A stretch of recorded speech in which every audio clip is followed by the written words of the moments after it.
Que alegria poder estar aqui com vocês mais uma vez essa noite e para falar sobre algo que é sumamente importante na vida de todos aqueles que querem se aproximar de Deus, que querem se relacionar com Deus, que é a oração.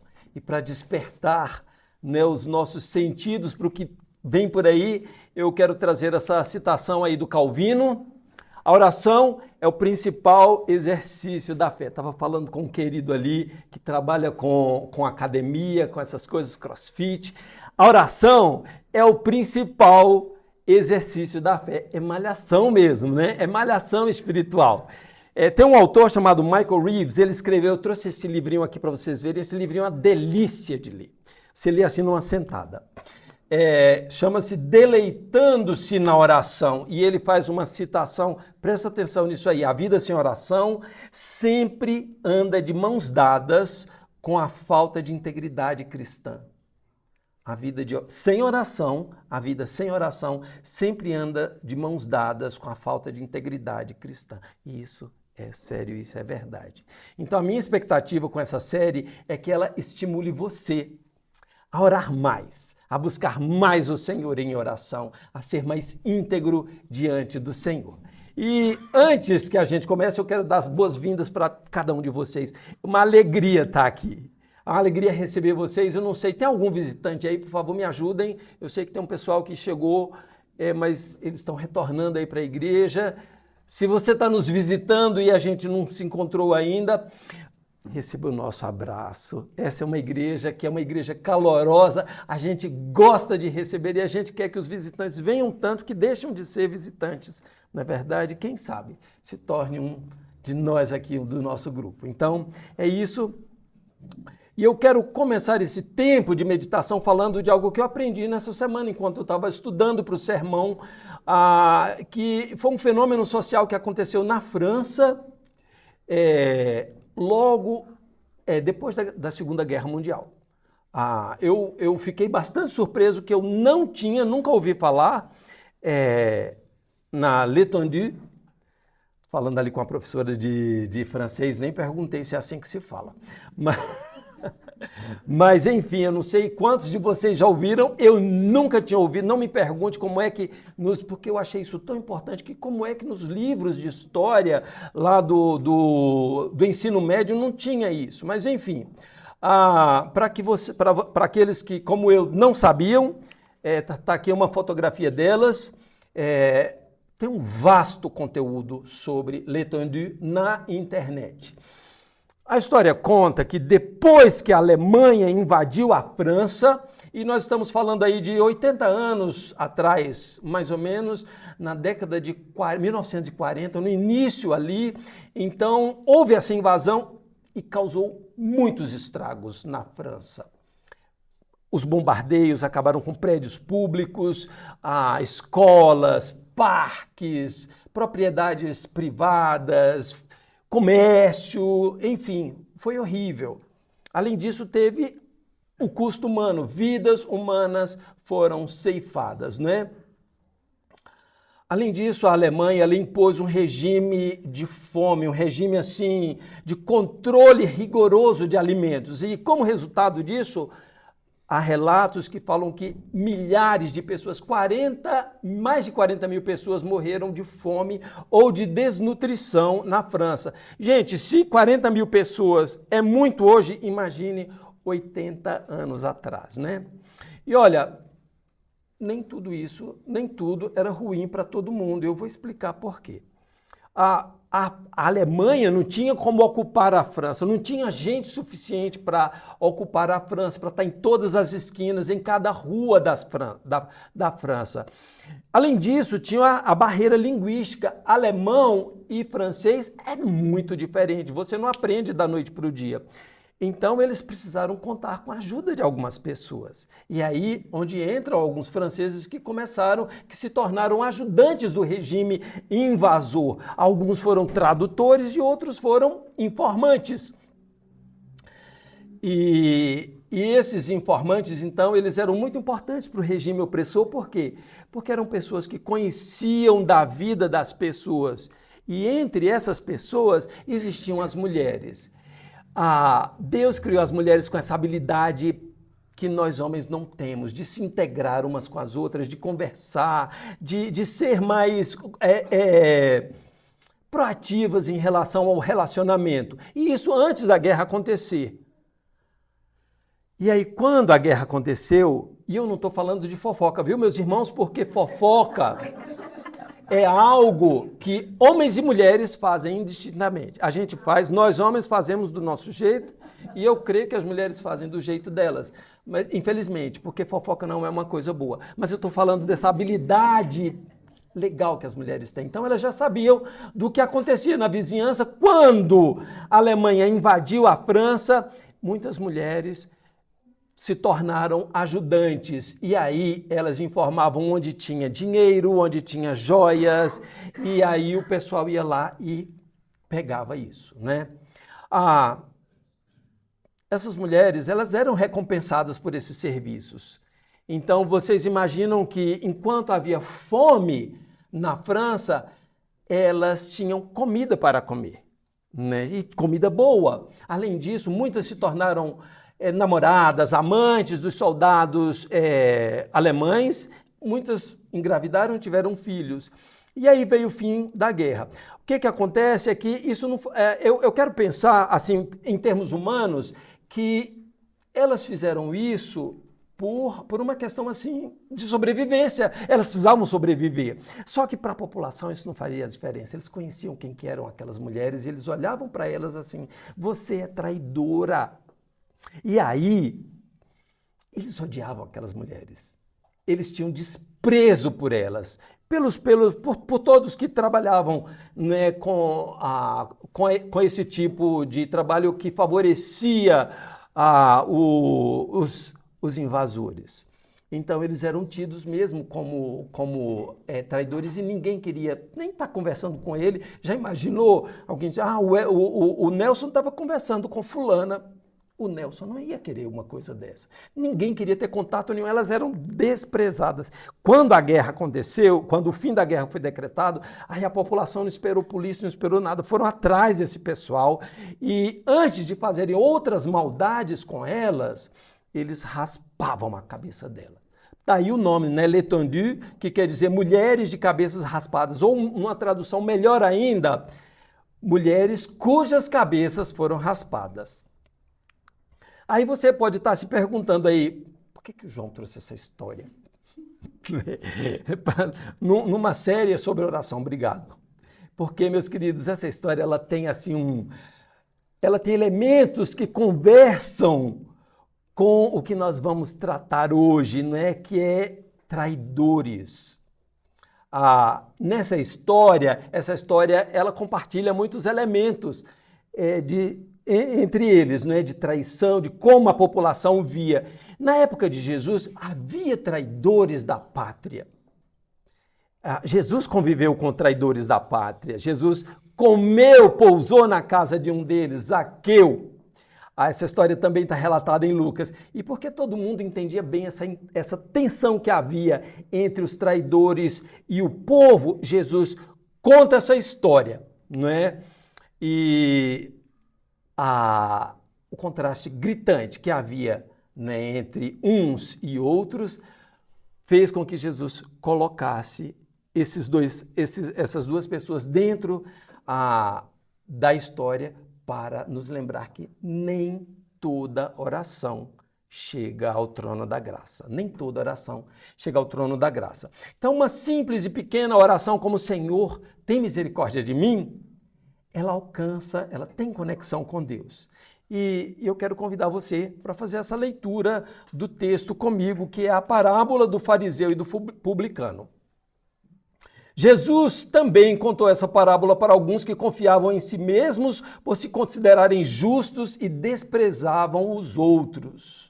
2 homens foram ao templo para orar. Um era fariseu e o outro era publicano. O fariseu ficou em pé e orava de si para si mesmo dessa forma: ó Deus, graças te dou porque não sou como os demais homens, roubadores, injustos e adúlteros, nem ainda como este publicano. Jejuo 2 vezes por semana e dou o dízimo de tudo que ganho. O publicano, estando em pé, longe nem mesmo ousava levantar os olhos para os céus, mas batia no peito, dizendo: ó Deus, tem pena de mim, que sou pecador. Digo a vocês que este desceu justificado para a sua casa e não aquele, porque todo que se exalta será humilhado, mas todo que se humilha será exaltado. Ora comigo. Pai Santo, obrigado pela tua palavra. Nós acabamos de ler essa história que Jesus contou para nos instruir como nos aproximar do Senhor em oração. Ajuda-nos agora a entendê-la no nome precioso do nosso Senhor Jesus. Amém. O Senhor conhece o coração dos homens. Nós vamos encontrar muitos textos na Bíblia que mostram isso. No Salmo 139, no final do Salmo 139, versos 23 e 24, diz assim: sonda-me, ó Deus, sonda-me, ó Deus, e conhece o meu coração. Conhece o meu coração. Prova-me e conhece os meus pensamentos. Vê se há em mim algum caminho mau e guia-me pelo caminho eterno. Jeremias, o profeta Jeremias, ele está enunciando a voz de Deus e diz assim: eu sou o Senhor, sondo o coração, eu provo os pensamentos para dar a cada um segundo os seus caminhos, segundo o fruto das suas orações. Quando Paulo estava falando sobre justificação pela fé, ele diz: e aquele, se referindo ao Senhor, e aquele que sonda os corações, sabe qual é a mente do Espírito, porque intercede pelos santos, de acordo com a vontade de Deus. O Senhor conhece o coração dos homens. Mas como é que esse texto que nós acabamos de ler mostra isso? Jesus também contou esta parábola para alguns que confiavam em si mesmos por se considerarem justos e desprezavam os outros. Alguns que confiavam em si mesmos por se considerarem justos. Isso é uma coisa que vai lá dentro do nosso pensamento. Quem eram essas pessoas que confiavam em si mesmas? Além dos amigos de Jesus, que a Bíblia chama de discípulos, para quem que Jesus estava conversando? A resposta a essa pergunta está no capítulo anterior. Jesus estava conversando com o pessoal, que eram os fariseus e os seus discípulos, e os fariseus começaram a indagar Jesus sobre a vinda do reino de Deus, e Jesus respondeu para eles, e em seguida Jesus contou uma história que era de um juiz injusto. Olha que coisa, juiz injusto parece uma coisa assim tão fora da realidade, né? Brincadeira. E logo depois, Jesus conta essa história, não é, que nós acabamos de ler. Jesus conhecia o coração daquele pessoal. No capítulo 5 de Lucas, Lucas conta a história da cura do paralítico. E Lucas narra dessa maneira, vejam só. Os escribas e fariseus começaram a pensar: quem é esse que diz blasfêmia? Quem pode perdoar pecados a não ser um que é Deus? Jesus, porém, conhecendo os pensamentos deles, disse-lhes: o que vocês estão pensando em seus corações? Meus queridos, o Senhor conhece o coração dos homens. O Senhor conhece o coração dos homens. E porque Ele conhece o coração dos homens, Ele, com tantos fariseus ali naquela audiência, Jesus conta a história colocando um fariseu como personagem naquela história. Para que Jesus fez isso? Para gerar identificação, claro. E quem eram esses fariseus? Os fariseus eram homens, como o texto diz, que confiavam em si mesmos. Eles se consideravam justos e eles desprezavam os outros. Eles tinham uma birra especial com Jesus. Sabe por quê? Porque Jesus não aliviava para cima dos fariseus, Jesus não passava a mão, não contemporizava com a vida hipócrita que eles viviam. Eles conheciam a lei de Deus, eles estudavam a lei de Deus, e esse em si é uma coisa positiva, só que isso era como um tiro no pé deles. Sabe por quê, meus irmãos? Porque eles faziam questão de ostentar, eles queriam que as pessoas vissem isso. era tudo aparência, não tinha nada de piedade neles. Então, além deles chamarem a atenção como os cumpridores da lei, eles adicionavam cláusulas extras que não estavam na lei, mas eles adicionavam para a lei ficar mais difícil e eles parecerem ainda mais piedosos, né? Uma vez Jesus estava falando sobre eles, aí Jesus disse que eles pareciam uma espécie de jazigo pomposo. Jazigo, aquela coisa pomposo, bonito. Bonito por fora, você olha, oh, nossa, aquele ali, não é? Mas por dentro do jazigo o que é que tem? Só cheiro de morte. Então eu imagino que quando Jesus começou a contar, 2 homens subiram no templo para orar, um era fariseu e o outro era publicano, eles devem ter se olhado assim entre esses, lá vem Jesus com mais uma delas, né? Agora, que coisa interessante, as pessoas, os fariseus gozavam de boa reputação com as pessoas. Por quê? Porque as pessoas não veem o coração. Quem vê o coração é Deus. E é muito fácil a gente olhar para alguém que faz boas coisas, que faz boas ações, que é religioso, e a gente admirar essas pessoas, não é verdade? Então, não é comum, talvez não seja tão incomum assim, alguém dizer, fulano é tão crente que as orações dele devem subir de WhatsApp direto para Deus, né? Enquanto que eu fico aqui orando. Será, meus queridos, que a gente é tão diferente dos fariseus nesse aspecto? Será que a gente não esquece que o Senhor conhece o nosso coração e faz as coisas certas, mas lá dentro de nós a gente quer que as pessoas percebam? Ou alguém aqui duvida que Deus conhece o seu coração e não sabe quando a gente vem para a igreja simplesmente por vir? Ou para que o André fique sabendo que eu estou aqui? Ou para vir encontrar alguém? Ou para obedecer o pai e a mãe? Quando a motivação correta deveria ser: vou à igreja encontrar o Senhor, vou adorá-lo, vou ver o que é que ele tem para falar comigo essa semana, para me corrigir. Deus conhece o coração. Vamos ver a oração do fariseu?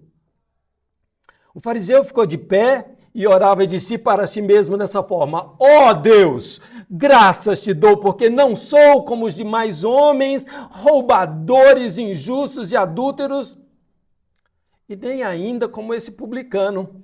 Jejuo 2 vezes por semana e dou o dízimo de tudo que eu tenho. Arrogante, não é? Muito arrogante. Principalmente porque os fariseus conheciam a lei. E há um texto que diz assim: deixe que os outros o louvem e não a sua própria boca, um estranho e não você mesmo. Ele sabia disso, por que ele enunciava essas coisas? E ele teve a petulância, a arrogância de se achar melhor, uma audácia de se achar melhor que o publicano. E aqui eu preciso que a gente pare um pouquinho e olhe para dentro da gente, não é? Será que a gente é tão diferente? Será que você, meu irmão, minha irmã, somos tão diferentes dos fariseus nesse aspecto? Talvez com uma frequência maior do que a gente se dê conta, a gente também tem a mesma audácia do fariseu e a gente tende a se achar melhor do que outras pessoas. Mesmo sabendo que o Senhor conhece o nosso coração, a gente tende a se achar melhor do que os deserdados da sociedade, do que os publicanos de hoje em dia. As pessoas em situação de rua, mendigos no semáforo, dependentes químicos, profissionais do sexo, ou quando menos, a gente se acha melhor e mais digno que pessoas que divergem das nossas convicções doutrinárias. Ah, fulano é daquela igreja ali, ele não é calvinista. Ou das nossas convicções políticas. Fulano, você viu, fulano apoia tal partido. Meus irmãos, essa linha de pensamento é muito farisaica. Isso é soberba. Nós não somos para nos achar melhor do que ninguém. Eu vou falar, baixinho. A gente se esquece que o Senhor conhece os nossos corações. E nós temos pensamentos soberbos. Que coisa feia. O apóstolo Paulo diz o seguinte,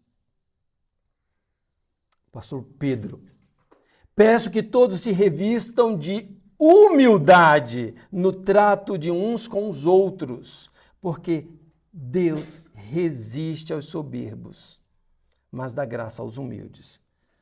Sabe, meu querido, minha querida, não lhe ocorre que talvez algumas das nossas orações não são ouvidas por causa da soberba que há em nós? De nos acharmos melhor que esse ou que aquele? Quando é que Deus vai ouvir a oração de pessoas que se acham? Jesus, ele falou, bem-aventurado os humildes de espírito, porque se a gente sabe disso, como é que a gente se deixa levar pela soberba que há numa postura arrogante em relação aos outros? Às vezes a soberba não é tão escancarada assim como a do fariseu. Ela acontece subliminalmente nos nossos corações, mas Deus conhece os corações. Deus conhece a nossa mente. E Deus resiste aos soberbos. O texto que nós lemos diz que um daqueles homens não desceu justificado, e este homem foi o fariseu. Mas há boas notícias aqui. O Senhor ouve a oração dos humildes, e graças a Deus por isso.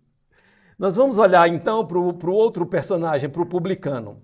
Na época de Jesus, o Império Romano dominava aquela região. Os governantes, eles eram nomeados e eles eram confirmados por Roma. Pilatos, por exemplo, ele nasceu na Itália.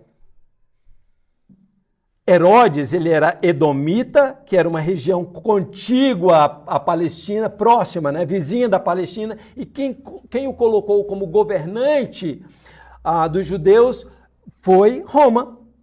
O império, ele tinha seus auxiliares, normalmente cidadãos da terra que trabalhavam a serviço do Império Romano. Eles eram os colaboradores, os cobradores de impostos, que são os publicanos. Os publicanos, eles além de cobrarem impostos para Roma, muitos deles eram desonestos, eles cobravam a mais para ficar com parte daquilo ali, eles faziam riqueza dessa licença que eles tinham do Império Romano, e alguns enriqueceram de forma desonesta, como foi o caso de Zaqueu. Os publicanos, eles eram desprezados, eles eram considerados traidores da nação. E há relatos rabínicos que os põem assim, igual, com em pé de igualdade com ladrões, com assassinos. Vocês se lembram da oração do fariseu? Graças te dou porque eu não sou roubador, não sou adúltero e nem ainda como esse publicano. Era o mesmo pé de igualdade na cabeça deles. Inclusive, meus queridos, o testemunho de um publicano não era aceito nas cortes judaicas. Eles eram impedidos, inclusive, de entrar nas sinagogas, que as sinagogas elas aconteciam nas casas, em locais menores. E Jesus põe essa história no templo, porque no templo as pessoas tinham acesso ao templo. Era grande, eles não iam barrar, Mas nas casas, nas sinagogas, eles não eram queridos lá. Mesmo os coletores de impostos que eram honestos, que não cobravam a mais, eles sofriam essa rejeição, tanto religiosa quanto social. Eles trabalhavam a serviço dos invasores. Eles eram mal vistos, eles eram malquistos. E Jesus coloca, é interessante isso, porque Jesus pega um cidadão que parecia assim ser um exemplo, um virtuoso, junto de um outro que era considerado o lixo da sociedade. Agora, como é que esse homem orou? O publicano, estando em pé, longe nem mesmo ousava levantar os olhos para o céu, mas batia no peito dizendo: ó Deus, tem pena de mim, que sou pecador. Vejam essa descrição, ele estava longe, ele não se achava digno de chegar perto do altar para orar. De lá ele batia no peito, não era esmurrando o peito, não, era batendo no peito, com convicção. Ele dizia: ó Deus, tem pena de mim, que eu sou o pecador. Ele tinha uma postura quebrantada. Ele nem olhava para cima, como naquela época eles oravam assim, de olhos abertos, fitos para os céus, com as mãos levantadas. Ele não se achava digno disso. Ele não elencou na oração dele o que ele fazia de mal, os impostos indevidos, talvez, uma riqueza mal adquirida. Ele sabia que ele era considerado traidor do povo. Ele simplesmente reconhece que nem mesmo era digno de ir lá para frente e orar. E de lá do cantinho da humilhação dele, ele pedia que Deus tivesse misericórdia dele.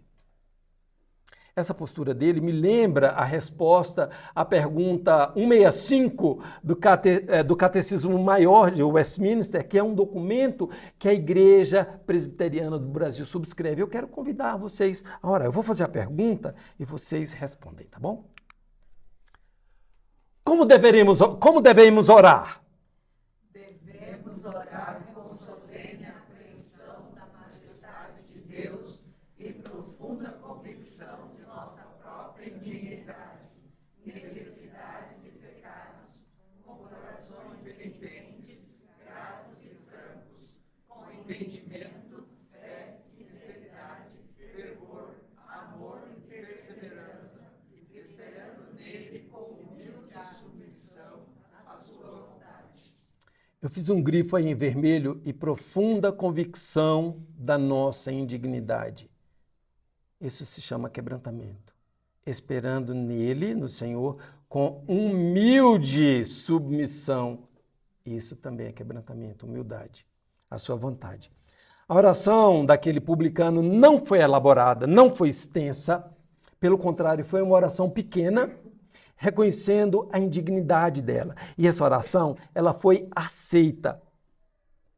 Porque o texto diz que o publicano desceu justificado. Não importava se as pessoas olhavam para ele com desprezo, com raiva, com indiferença. Ele desceu justificado. A oração dele foi ouvida, chegou ao trono dos céus. Jesus está dizendo aqui que mesmo orações pequenas, quando feitas com o coração quebrantado, sincero, com convicção da nossa indignidade de estar diante do Deus todo puro, todo santo, santo, santo, santo, essas orações são ouvidas. Penso que talvez tenha sido por esse motivo que Jesus falou que nós, quando fôssemos orar, fôssemos para o nosso quarto, fechássemos a porta atrás de nós e clamássemos ao Senhor. Por quê? Porque ali eu tenho mais condição, sabe, de ser honesto. Eu sei que não vai ter ninguém que vai olhar: olha, o João está de joelhos, que crente, que homem de oração que ele é. Não tem ninguém olhando para mim, não é?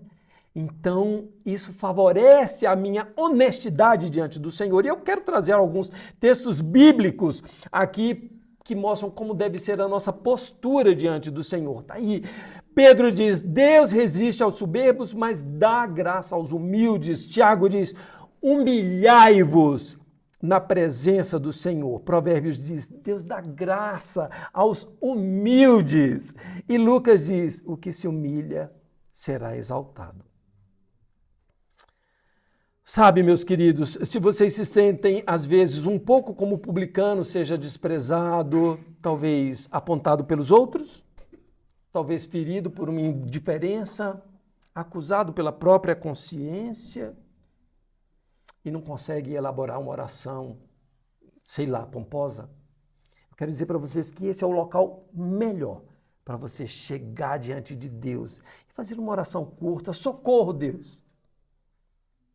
Tem misericórdia de mim, tem pena de mim, porque eu sou pecador. Um dos textos mais poderosos sobre oração que há na Bíblia é esse aqui. Sacrifício agradável a Deus é o espírito quebrantado, o coração quebrantado e contrito, não desprezarás, ó Deus. Queridos, vocês sabem o que é esse incrustado? É assim, aqueles anéis que colocam uma pedra e com uma garra assim segura. Esse texto precisa estar assim, incrustado no nosso coração. Sacrifício agradável a Deus é o espírito quebrantado, coração quebrantado e contrito, não o desprezarás, ó Deus. É fantástico saber que quando eu chego diante do Senhor, quebrantado, o Senhor não me despreza. Mas a coisa ainda fica melhor. Eu tenho uma notícia melhor. Nós somos aceitos por Cristo. Isso deve encher o meu coração de alegria. A parábola do fariseu é, na minha opinião, uma história assim, uma das histórias mais bonitas e significativas que Jesus contou. Porque Jesus, ele trabalhava com palavras. Aliás, Jesus é a palavra que João falou que havia desde o início.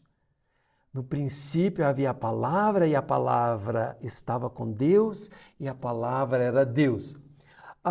Você deve ter ouvido no princípio era o verbo e o verbo estava com Deus, porque verbo é uma palavra que comunica ação, mas no texto original é palavra. Jesus é a palavra. E Jesus, ele não dizia as frases dele ao acaso. Ele era intencional. E eu gosto tanto de ler a palavra de Deus e perceber como Jesus ele era intencional nas ações dele, nas palavras, naquilo que ele contava. E a gente já viu que quando ele contou essa palavra, intencionalmente ele colocou duas pessoas assim completamente antagônicas dentro da mesma história. Mas como é que a gente vai perceber isso, essa intencionalidade de Jesus nessa história, nisso que eu estou falando para vocês agora? Porque eu percebi uma nuance específica em uma palavra que Jesus usou e eu pensei imediatamente, Deus quer comunicar isso para a igreja presbiteriana do Bairro Alto essa noite. Meus queridos, quando Jesus falou que a oração do publicano foi, ó Deus, tem pena de mim que sou pecador, a palavra que está traduzida por pena, em outras versões você vai encontrar também, tem misericórdia de mim, como está no slide da mensagem, não é? Da série. No grego, essa palavra tem a mesma raiz de propiciatório.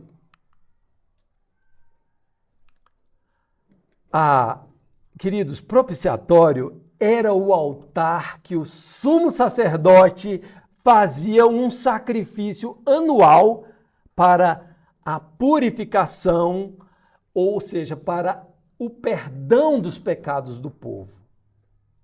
Era no propiciatório que o cordeiro era morto, derramava-se o sangue no propiciatório para o perdão dos pecados de todo o povo.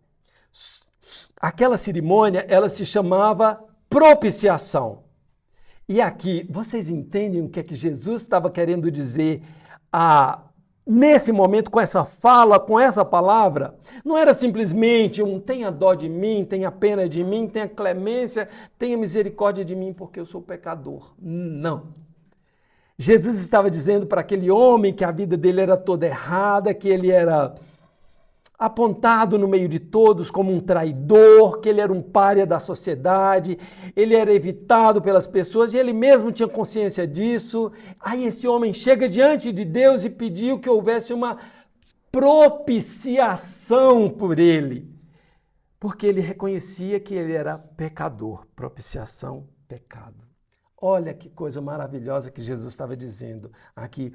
Ao contar essa história, ao usar essa frase específica, Jesus estava apontando para ele mesmo. Vocês vão se lembrar que quando Jesus foi para João Batista apontou para Jesus e disse, olha aí o Cordeiro de Deus que tira o pecado do mundo. Jesus é a propiciação pelos nossos pecados.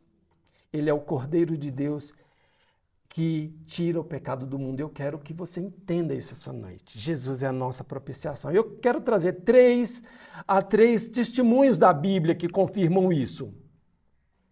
O primeiro é João, o apóstolo do amor. Ele fala que Jesus é a propiciação pelos nossos pecados, e não somente pelos nossos próprios, mas também pelos pecados do mundo inteiro. Ele é o sacrifício que acaba com todos os pecados.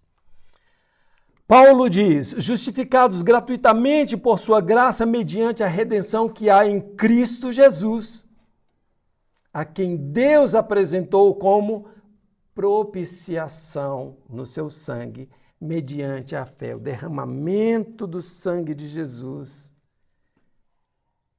nos livrou do pecado, apagou os nossos pecados. Em Hebreus está escrito, por isso mesmo era necessário que em todas as coisas ele, está falando de Jesus aqui, ele se tornasse semelhante aos irmãos para ser misericordioso e fiel sumo sacerdote nas coisas referentes a Deus, para fazer propiciação pelos pecados do povo. Jesus é a propiciação pelos meus pecados, pelos pecados de cada um daqui. E nós só podemos ir a Deus em oração porque Jesus é a propiciação dos pecados. Mas, João, você pode perguntar, mas será que outros textos também, alguma outra palavra, né, de outros pedidos de tem clemência, tem misericórdia, não era a mesma palavra? Não. Eu estudei, meus irmãos, eu fui ver, por exemplo, quando aquele cego, Bartimeu, diz: filho de Davi, tem misericórdia. É um pedido muito semelhante ao que o publicano fez. Não é a mesma palavra. E esse texto ele aparece em 3 evangelhos. Nenhum deles usa uma palavra que tem a mesma raiz de propiciação. Jesus era intencional no uso dessa palavra. Ele estava dizendo: eu sou a propiciação pelos pecados. E há outros textos também, correlatos, que não falam de propiciação. Quando Jesus conta. Por isso que eu digo que essa história é maravilhosa. Porque ela fala que o Senhor aceita a oração dos humildes através de Jesus, que é a nossa propiciação.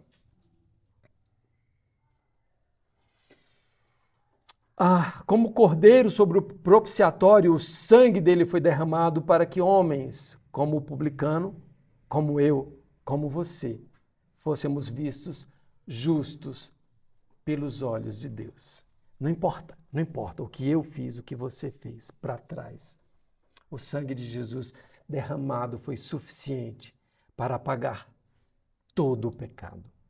Todo o pecado. E é por isso que hoje nós temos acesso a Deus. E esse é o verdadeiro evangelho. E o Tim Keller, ele não podia passar batido aqui no nosso sermão, né? Então, ele tem um resumo maravilhoso, né, do que é o Evangelho, as boas novas de Jesus para nós. Ele diz assim: o Evangelho é que eu sou tão pecador que Jesus teve que morrer por mim. Mas sou tão amado e valorizado que Jesus ficou feliz em morrer por mim. E isso leva a profunda humildade e profunda confiança ao mesmo tempo. Eu não consigo me sentir superior a ninguém. No entanto, não tenho que provar nada a ninguém. E é por isso que hoje nós temos proximidade com Deus e podemos gritar por socorro nas horas sombrias da vida, mesmo que seja uma oraçãozinha curta, como a do publicano na história que Jesus contou. Socorro, Senhor, se propício a mim, porque a propiciação já aconteceu. Isso não é maravilhoso, querido? Em Cristo nós sabemos que nós somos ouvidos por Deus não é por causa da força das nossas orações, nem mesmo pelo tamanho delas, mas foi por causa da graça daquele que nos abriu o caminho até o Pai. E o que é que a gente vai levar para casa? Primeiro que Jesus é a propiciação. Ele abriu o caminho para o Pai, ele nos reconciliou, ele nos reconectou com Deus. Então, sempre que eu for orar, e essa é a outra coisa que eu quero que a gente leve para casa, nunca deixe de orar. Sempre que eu for orar, eu preciso me lembrar que Jesus é a propiciação pelos meus pecados. Eu só tenho esse acesso ao trono da graça por conta de Jesus, que pagou o preço do meu pecado, do seu pecado. Ore sempre. Lembre-se do que Calvino falou. A oração é a malhação espiritual. Ore quando você se sentir forte. Fale para Deus quando você não se sentir forte. Fale com Deus. Fale quando a sua fé não estiver robusta. Mas fala isso para Ele com humildade. Ele conhece o nosso coração. Então, se aproxime do Senhor com sinceridade. Sempre com sinceridade, porque Ele sonda os nossos corações. Sabe, meu querido, minha querida, palavras bonitas não conquistam o coração de Deus. Elas não impressionam a Deus. Deus não se deixa impressionar por discursos eloquentes, a menos que esses discursos eloquentes partam de um coração quebrantado. A palavra do Senhor diz, e eu termino aqui, buscar-me-eis e me achareis quando me buscardes de todo o coração, com inteireza de coração, com integridade, quebrantado pelo amor de Deus. Ora comigo mais uma vez.